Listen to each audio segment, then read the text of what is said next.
Bom, meu nome é Romilson, estou aqui para lançar mais um vídeo. Alguns irmãos pediu para me esclarecer mais sobre as trevas exteriores e sobre o reino milenar, porque eu dei um estudo falando sobre isso nos vídeos que eu fiz, já tem algum tempo já. Então eu resolvi trazer mais esclarecimento sobre essa questão. Por quê? Porque eu tenho visto que dentro das denominações não se prega sobre o reino, não se prega a palavra da justiça, porque existe uma diferença entre a palavra da justiça e a palavra da graça, o evangelho da graça. As pessoas não conseguiram ver que existe uma diferença entre essas duas questões. E é isso que eu quero estar mostrando para você. Então eu quero estar te passando uma questão aqui que não é ensinado dentro das denominações.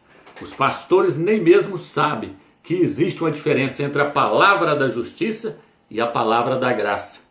Eles não sabem que existe uma diferença, mas existe uma diferença. Então, Hebreus capítulo 5, versículo 2 diz assim: Pois uma vez com o tempo vós devereis ter vos tornado mestre. Necessitais novamente que vos ensine os primeiros rudimentos dos oráculos do Criador. E precisais de leite e não de alimento sólido. Aqui o autor da epístola aos Hebreus, que não foi Paulo, não foi Shaul, muitos pensam que foi ele que escreveu, mas não foi ele. O autor aqui diz assim, com o tempo que vocês têm de crente, vocês já deveriam ser mestres, mas ainda necessitais de leite. Ele falou a verdade. De fato, aquele que ainda se amamenta não pode degustar a doutrina da justiça. Ou algumas pessoas não falam, a palavra da justiça, pois é criancinha. Então, dentro das denominações evangélicas, onde as pessoas não estão bebendo nem leite, estão bebendo água com açúcar ainda, eles não conhecem a palavra da justiça. Eles não conhecem a mensagem do reino milenar. A mensagem do reino é que o Mashiach vai reinar 1000 anos nessa terra. Eles não sabem que existe duas eras para o Eterno tratar com o crente. Existe essa era agora e a próxima era. Vocês vão ver que é por isso que o Salvador diz que quem blasfemar contra o Espírito Santo não será perdoado nem nessa era e nem na era vindoura. Por quê, ó meus? Porque na era vindoura é uma era ainda que muitos crentes vão alcançar o perdão do Eterno. Não os ímpios, mas muitos crentes vão alcançar o perdão do Eterno na próxima era. Então é isso que eu quero trazer para você neste estudo. Vamos lá. No livro de Salmos, capítulo 90, versículo 12, diz assim: Ensina-nos a contar os nossos dias, para que tenhamos coração sábio. O salmista Davi falou assim: ensina-me a contar os meus dias, ensina-nos a contar os nossos dias, para que possamos alcançar um coração sábio. Por quê, Romilson? Porque todo aquele que alcançar um coração sábio, significa que tal pessoa cresceu espiritualmente. Significa que essa pessoa está preparada para reinar com o Mashiach quando ele voltar durante 1000 anos nessa terra. Nem todo crente vai entrar no reino milenar para reinar com o Mashiach ali de cara. Não vai entrar ali de cara ali para reinar com o Mashiach. Pelo contrário, ele vai lá para as trevas exteriores, porque ele não vai estar qualificado para entrar no reino. Então é isso que eu vou estar mostrando para você. No livro de Gênesis, capítulo 5, vou estar lendo aqui para você. Você preste bastante atenção. Aqui diz assim: Eis o livro da descendência de Adão, no dia em que o Criador o criou. Ele o fez à semelhança do Criador. Homem e mulher ele os criou e abençoou e lhes deu o nome de homem, no dia em que foram criados. Adão completou 30 anos, completou 130 anos e gerou um filho à sua semelhança, como sua imagem, e lhe deu o nome de Sete. O tempo que viveu Adão foi depois do nascimento de Sete, foi de 800 anos, e gerou filhos e filhas. Toda a duração de Adão foi de 930 anos. Quando Sete completou 105 anos, gerou a Enos. Depois do nascimento de Enos, Sete viveu 807 anos, e gerou filhos e filhas. E aí você vai ler no capítulo 5, você vai vendo que o Eterno, ele conta todos os anos que aquele pessoal ali da descendência de Adão viveu. Por quê? Porque foram homens que viveram na presença do Eterno. Então o Eterno contava os anos deles, da vida deles. Agora veja a genealogia de Caim, capítulo 4, versículo 17. Caim conheceu sua mulher e que concebeu e deu à luz a Enoque. Tornou-se construtor de cidade e deu à cidade o nome de seu filho, Enoque. A Enoque nasceu Irade, a Irade gerou Mavael, e Maviael gerou Matusael. Pode ver agora que o Eterno não conta os anos deles. Por quê? Porque são pessoas que não servem ao Eterno. Então o Eterno só conta os anos dos crentes. E só conta o ano de uma pessoa depois que ele se converte. Porque aquela pessoa agora nasceu espiritualmente para o Eterno. Não sei se aqui no meu olho. Então veja bem. Então quando a pessoa nasceu, converteu, entregou sua vida para o Mashiach, a partir daquela hora ali o Eterno começa a contar os seus anos. Por isso o salmista Davi diz: ensine-me a contar os meus dias, para que eu possa alcançar um coração sábio. Então aqui você vê que o Eterno fez questão de contar os anos da genealogia de Adão. Adão nasceu 7 viveu tantos anos e assim por diante. Mas a descendência de Caim ele não contou, porque o Eterno não tem compromisso com os ímpios. O Eterno só conta os anos daqueles que estão vivendo na sua presença, aqueles que são crentes. Então a partir da hora que a pessoa se converte, entrega os seus caminhos para o Eterno agora começa a contar os seus dias de vida. E aí o que acontece então, Romeus? O que nós lemos aqui? Com o tempo que vocês tinham de crente, vocês já deveriam ser mestre. Contudo, ainda necessitais de leite, porque vocês são criancinhas. Eles não cresceram espiritualmente. Eles não viveram intensamente na presença do Eterno. Cada dia só é contado na presença do Eterno quando a pessoa vive aquele dia na presença do Eterno. Então aquele dia entra na conta, no calendário lá do Eterno, lá no livro dele. Aquele dia contado como um dia de vida espiritual na presença do Eterno. Então tem pessoas que têm 40 anos, 50 anos de crente, mas na verdade ele não cresceu um ano espiritualmente.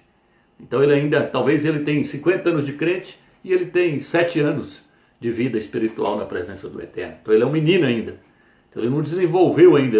Por isso que eu falei nos outros vídeos que nós temos que chegar à estatura do perfeito varão. Alguns vão falar maturidade. Maturidade, o que é maturidade? Maturidade é uma pessoa que cresceu espiritualmente. Por isso que o apóstolo Shaul consagrou a Timóteo. E Timóteo era um jovem. E muitos pensam, mas consagrou a Timóteo a ancião, a presbítero, a ancião. Como é que ele consagra um rapaz novo a ancião? É porque agora no Novo Testamento não se conta como era no Velho Testamento. No Velho Testamento um ancião era uma pessoa de cabelos brancos. Mas no Novo Testamento um ancião é uma pessoa que cresceu espiritualmente. Timóteo era novo, um rapaz novo, mas era crescido espiritualmente. Era um parceiro de Paulo, um parceiro de Shaul na guerra espiritual. Então ele novo, ele com seus 20 e poucos anos, ele podia dar aula para pessoas que estavam com a cabeça branca. Mas por quê? Porque aquelas pessoas poderiam ter a cabeça branca, mas não cresceram espiritualmente. E o que vale hoje é crescer espiritualmente na presença do Eterno. Ensina-me a contar os meus dias, até que eu possa alcançar um coração sábio, até que eu possa me tornar uma pessoa madura espiritualmente. Por quê, Romeu? Porque só vai entrar no reino milenar, quando o Mashiach voltar, pessoas que atingiram a maturidade espiritual. Meninos não podem reinar.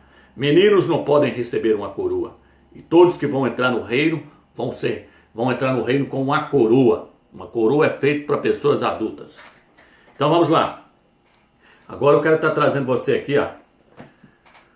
1 Coríntios capítulo 3. Olha o que o texto diz. Talvez eu vou ter que gravar o vídeo, parte 1 e parte 2. Eu sei que é um estudo, é um vídeo que pode, né?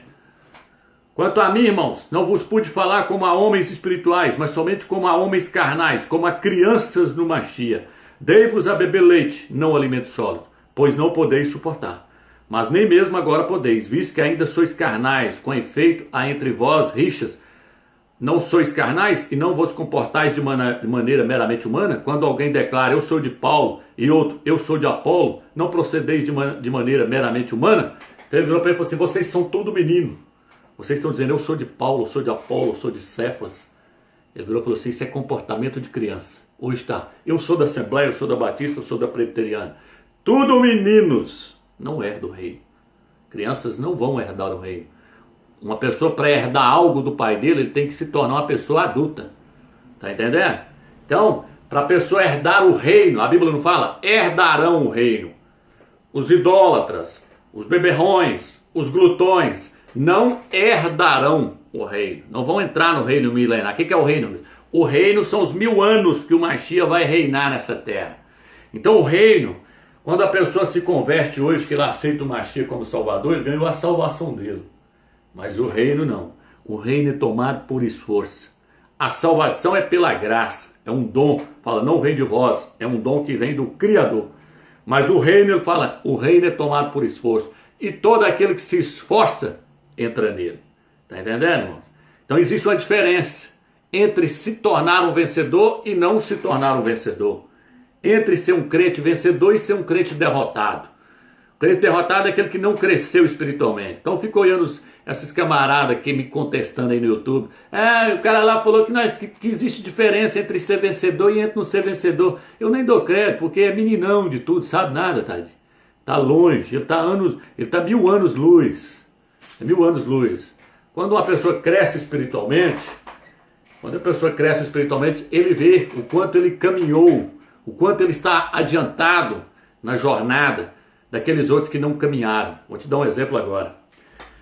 O Eterno, quando tirou o povo do Egito, tirou lá do Egito, ele tirou o seu povo do Egito. Foi o povo dele, os judeus, os Yaldim. E no meio daquela massa ali, sabe quantos dias eles gastariam para atravessar o deserto? Se eles pegassem linha reta? 11 dias. Se eles fossem em linha reta, se o Eterno levasse eles em linha reta, eles iam gastar 11 dias, estava dentro da terra de Canaã. Mas o Eterno fez eles ficarem andando em volta. Para que, Romero? O Eterno fez eles ficarem andando em volta? Porque eles não estavam preparados para tomar posse da terra de Canaã.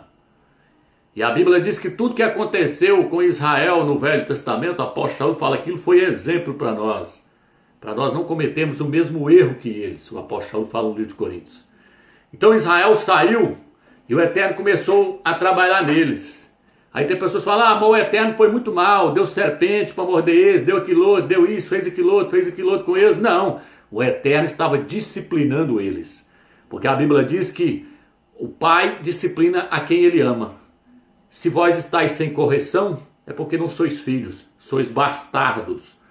Se uma pessoa é serva do Eterno, se ele é filho do Eterno, o Eterno vai corrigir ele. O Eterno vai disciplinar ele com vara. No livro de Salmos fala assim, estou tentando lembrar a passagem, que fala assim, ainda que a sua descendência, o Eterno falando para o filho dele, para o Mashiach, ainda que a sua descendência não guarde os meus mandamentos, não guarde a minha lei, não guarde os meus mandamentos, ainda que eles sejam rebeldes, eu os disciplinarei com vara, mas não retirarei deles a minha misericórdia. Por quê, Ramos? Porque uma vez que você se torna filho, você é filho eternamente. Não existe isso. Se o seu filho virar um bandido, uma prostituta, um ladrão, um drogado, ele ainda vai continuar sendo seu filho. Se ele for um menino, você pode disciplinar ele, mas ele ainda vai continuar sendo seu filho. Olha o filho pródigo. O filho pródigo saiu, foi comer até lavagem, pelotas de porco lá, mas o dia que ele virou e falou assim, vou voltar para a casa do meu pai. O que o pai fez? O pai estava de braços abertos para esperar ele. O seu irmão mais velho, foi contrariado, mas o Eterno estava lá de braços abertos, colocou um anel no seu dedo, colocou uma sandália nos seus pés, vestiu ele com um manto. Falou, não, meu filho, você voltou, você estava perdido, mas você voltou para minha casa. Então, não existe essa história de que, foi para lá, agora vai perder a salvação. Não, vou mostrar para você que não se perde a salvação, perde o direito de reinar. O direito de reinar com o Mashiach, o direito de reinar o milênio, é só para os vencedores. Vou estar te mostrando esse estudo, vou fazer parte 1, parte 2, vou fazer mais bem devagar para você entender. Então, quando Israel saiu do Egito, qual que era a meta? Entrar em Canaã. O que Canaã simboliza, meu Deus? Canaã simboliza o reino milenar, que Yahushua vai vir agora para estabelecer o reino. Moisés era uma tipologia, o nome dele é Masha. Moisés, Masha, era uma tipologia do Mashiach, que estava liderando o povo para entrar na terra de Canaã. E Yahushua está liderando um povo para entrar no milênio. E aí o que aconteceu então? Veja bem, o Eterno trabalhou naquele povo. O Eterno foi purificando. Eles foi andando em redor, começou a blasfemar. Não, tá bom, era lá tinha comida, lá tinha isso. Foi morrendo, depois a terra abriu, engoliu aquele pessoal lá que blasfemou contra Moisés, né? Abimeleque, se eu não me engano, blasfemou contra Moisés. Deu uma turma ali que blasfemou contra ele ali. E o Eterno foi trabalhando nesse povo, o povo reclamava, o Eterno foi trabalhando. No final, quantas pessoas entrou, Romilson? Entrou Josué e Caleb. Yahushua, né, o nome dele. Josué, o nome dele é Yahushua no Velho Testamento. Só ele que estava preparado para entrar. Josué e Caleb. E o resto, Romilson, morreu tudo. Então, só aí você vê que nem todos vão entrar no milênio. Tá entendendo? Canaã simboliza o milênio, que o Mashiach vai estabelecer agora. Então nem todos vão entrar no milênio. Por isso que a Bíblia diz, o reino dos céus, o milênio, a era vindoura, é tomado por esforço. E todo aquele que se esforça, entra nele. A salvação não. A salvação é um dom, é de graça. Ah, eu ganhei a salvação, e agora? Agora o Eterno te colocou numa corrida. Te colocou na corrida para você herdar a coroa. Então deixa eu pegar aqui só mais um versículo aqui agora para você ver o quanto a coisa é séria, que eu já falei sobre isso nos outros vídeos, mas eu vou fazer um vídeo agora mais bem detalhado. Que diz assim, não sabeis que aqueles que correm no estádio, correm todos, mas um só leva o prêmio? Correi, portanto, de maneira a consegui-lo. Os atletas se abstêm de tudo, eles para ganhar a coroa perecível. Nós, porém, para ganharmos a coroa imperecível. Quanto a mim, é assim que corro, não ao incerto. É assim que pratico o pugilado, mas não como quem fere o ar. Trato duramente o meu corpo e reduzo a escravidão, a fim de que não aconteça que eu tendo proclamado a mensagem aos outros, venha eu mesmo a ser desqualificado, reprovado. Então o apóstolo Paulo falou assim, muitos correm no estádio. Na época dele tinha os atletas que corriam em Atenas, na Grécia. Os gregos treinavam para correr, para ganhar uma coroa perecível. Eles ganhavam uma coroa de louro na cabeça. Entendeu? Aí o apóstolo foi esse para ganhar uma coroa perecível. Nós estamos numa corrida, mas para ganharmos a coroa imperecível. Para que é uma coroa, meu? Eu já falei isso nos outros vídeos. Uma coroa é para reinar. Para você ganhar o direito de reinar com Mashiach. Tá entendendo? Então o que diz no Apocalipse 2, versículo 10? Ser fiel até a morte, dar-te-ei a coroa da vida. Ser fiel, aí você ganha a coroa. Até a morte. Correi de tal maneira, olha o que eu falo, correi de tal maneira que eu alcanceis. Então é que se você não correr a corrida mesmo e correr ela dentro das regras, porque toda corrida tem uma regra. Você não pode derrubar o seu colega, você não pode usar de trapaça para você ganhar a sua coroa decentemente. Se não se chegar lá, você não vai ganhar a sua coroa. Só que a questão é o seguinte, para que é uma coroa? Aqui não entra correndo atrás de salvação. Tem crente que fala que está correndo atrás de salvação porque ele tem medo de perder a salvação dele. Não, você tem que correr atrás da salvação, mas da sua alma, porque a salvação do seu espírito você já ganhou. E se você ganhar a salvação da sua alma, significa que você ganhou a entrada no reino. Mas aqui ele está falando, correr de tal maneira, para ganhar o que aqui, irmãos? Para ganhar uma coroa. Não estou falando de salvação aqui, estou falando para ganhar uma coroa. Coroa para quê? Porque o Salvador vai reinar 1000 anos na terra. E quem ganhar a coroa entra para reinar. Quem ganhar a coroa e o cedro, está lá no Apocalipse, do filho varão, a ele foi dado uma coroa e um cedro para ele reinar. Então veja bem, aí eu falei, eu reduzo o meu corpo à servidão. Eu subjugo o meu corpo debaixo do meu domínio. Eu não prostituo, eu não bebo, eu não fumo, eu não sou viciado em jogo, eu não sou viciado nem nada. Eu não deixo os desejos da minha carne e da minha alma mandar para mim. Paulo falando, eu reduzo o meu corpo, subjugo ele debaixo do meu domínio, para que eu, tendo pregado a mensagem a outras pessoas naquele dia, diante do tribunal do Mashiach, ele não venha falar para mim, não, Paulo, você pregou o evangelho, levou o evangelho, pregou para muitas pessoas, mas você agora está desqualificado, você ainda não se tornou um vencedor não, você vai lá para as trevas exteriores. Está entendendo, irmão? Está entendendo que o trem não é igual os pastores pregam dentro das denominações? Nunca foi. Nunca foi. Esse evangelho que é pregado aí, irmãos, me desculpe falar, mas é mentira. Isso tudo é mentira. Diz eles que a igreja é baluarte, coluna da verdade. A igreja que é baluarte, coluna da verdade, ela não está dentro do sistema, dentro das denominações, porque dentro das denominações você não vai ouvir uma palavra dessa aqui nunca. Lá só prega mentira, só prega engano. Então estou trazendo a palavra para você aqui, que é a palavra do reino, a palavra da justiça. O que é a palavra da justiça, irmão Deus? A palavra da justiça é que o Eterno vai te julgar um dia, por meio do Mashiach. A Bíblia diz que todos compareceremos diante do tribunal do Mashiach. Eu vou falar nisso daqui a pouco. Então essa é a palavra da justiça. Lá não existe palavra da justiça. Lá fala, não, morreu na última hora, aceitou o Salvador, como que o Salvador ganhou salvação, igual o ladrão no madeiro lá. O ladrão da cruz lá, pregado no madeiro. Ele falou, lembra de mim quando tu entrares no teu reino. Ele falou, hoje mesmo tu estarás comigo no paraíso. No paraíso. Mas quem garante que aquele ladrão vai entrar no reino? Só viveu roubando, fazendo tudo errado. E aí, irmãos? Não, a Bíblia diz que aquele que fez coisa errada receberá pouco açoite, mas vai receber. E aquele que fez muitas coisas erradas e conheceu a vontade do seu Senhor e fez coisas muitas erradas, receberão muitos açoites. Então calma lá. Vamos chegar lá, daqui a pouco nós chegamos lá. Então veja bem, Agora o que diz aqui? Apocalipse 2, versículo 3. Apocalipse 2, Apocalipse 3. Eu já falei nisso em vários livros meus. Veja bem. Quando o Salvador ali ele fala: ao vencedor, dali-ei sentar comigo no meu trono. Assim como eu venci, ele venceu. Por isso que ele sentou com o pai dele. Ao vencedor, dali-ei sentar comigo no meu trono. Assim como eu venci e sentei com meu pai no seu trono. Vencer o que, Romas, que eu estou falando? Vencer a carne, vencer as heresias, vencer o mundanismo, vencer o nosso próprio eu, que quer nos dominar, vencer a nossa própria vontade, que quer nos levar para o lado errado. Porque a Bíblia diz: quem ama a sua vida da alma, perdê-la-á. E quem perder a vida da alma por amor de mim, achá-la-á. Amar a vida da alma é desfrutar tudo que a sua alma quer nessa terra. E perder a vida da alma é não dar desfrute para sua alma nessa era. Se você der desfrute para sua alma nessa era, na próxima era, perdê-la-á. Você não vai desfrutar na próxima era. Você não vai entrar no reino. Você vai para as trevas exteriores, para você aprender a negar a si mesmo. Então é coisa séria. Então em Apocalipse 2 e 3, tem pessoas que... Tem um cara que fez um vídeo aí pegando Apocalipse 22 lá para querer contestar. Deixa eu falar aqui, ó. Cuidado com as coisas que está acrescentado, no Novo, principalmente no Novo Testamento.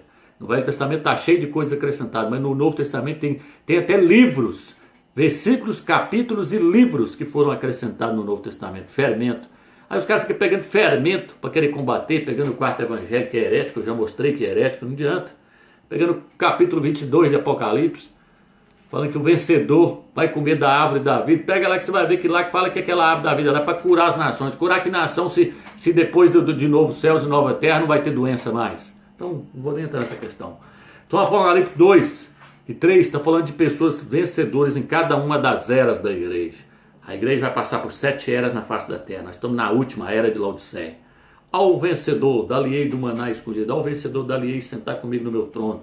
Ao vencedor, dali-ei a coroa da vida. Está entendendo? Ao vencedor, eu não riscarei o seu nome no livro da vida. Mas pelo contrário, confessarei ele diante do meu Pai e diante de seus anjos. Deixa eu pegar uma folha aqui. Só para me te dar um exemplo aqui. Caiu aqui, mas deixa eu te pegar aqui que eu vou te dar um exemplo aqui. Se eu pego uma palavra, tem uma palavra aqui, e faço isso aqui com ela, faz de conta que isso aqui é um nome. Ó, isso aqui é um nome, ó. Eu risquei o nome. Quando o Salvador fala assim: ao vencedor não riscarei o seu nome. Não é do livro da vida, eu não riscarei o seu nome no livro da vida. Ele está falando que ele não vai marcar ele com um marca-texto. É tipo você pegar um marca-texto e marcar o nome. Marcar. É fazer uma marca no nome. Não é nem apagar ele. Porque o nome dos crentes que vão ser salvos já está escrito no livro da vida desde a fundação do mundo. Ou antes da fundação do mundo. Está no Apocalipse 13 e Apocalipse 17. Tem pessoas que acham que o nome dele foi escrito no livro da vida no dia que ele foi na denominação. Ah, eu levantei a mão, aceitei a Jesus. Aí o pastor fala: ô eterno, agora escreva o nome dele no livro da vida. Não. A Escritura diz que o seu nome está escrito no livro da vida antes da fundação do mundo. O seu nome já está lá escrito. O nome de todos os predestinados que vão ser salvos, o Eterno já escreveu o nome deles no livro da vida. Agora o que acontece? Se ele não confessar o Machia, não pregar o Evangelho, não pregar o nome do Salvador, Yahshua, Machia, não levar o Evangelho perante as pessoas, se ele se envergonhar do nome do Machia, se ele se envergonhar do Evangelho, a Bíblia diz que quando ele chegar lá, o Machia também vai se envergonhar dele diante do Pai e diante dos anjos. Se ele não confessar o Machia, o nome do Machia e o Evangelho diante das pessoas aqui na terra, quando ele chegar lá, o Filho do Homem não vai confessar ele também diante dos anjos e diante do Pai. O que vai estar escrito lá? O nome dele vai estar marcado, vai estar marcado. E aí vai acontecer o que, Ramos? Ele não vai entrar no reino. Todo aquele que o nome dele estiver marcado no livro da vida, ele não vai entrar no reino.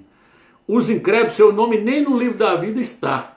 Apocalipse 20 fala que no dia do juízo do grande trono branco, os incrédulos falam: todo aquele que o nome não está escrito no livro da vida foi lançado no lago de fogo. E lógico que ali todos foram lançados, porque os incrédulos vão estar ali, nenhum do nome deles está lá no livro da vida, só o nome dos crentes. Então Apocalipse fala: não apagarei, eu não marcarei o seu nome no livro da vida. Essa seria a questão mais correta. Então veja bem, só vai entrar no reino os vencedores. Vou passar para a próxima parte aqui para não ficar grande demais. Daqui a pouco nós começamos mais.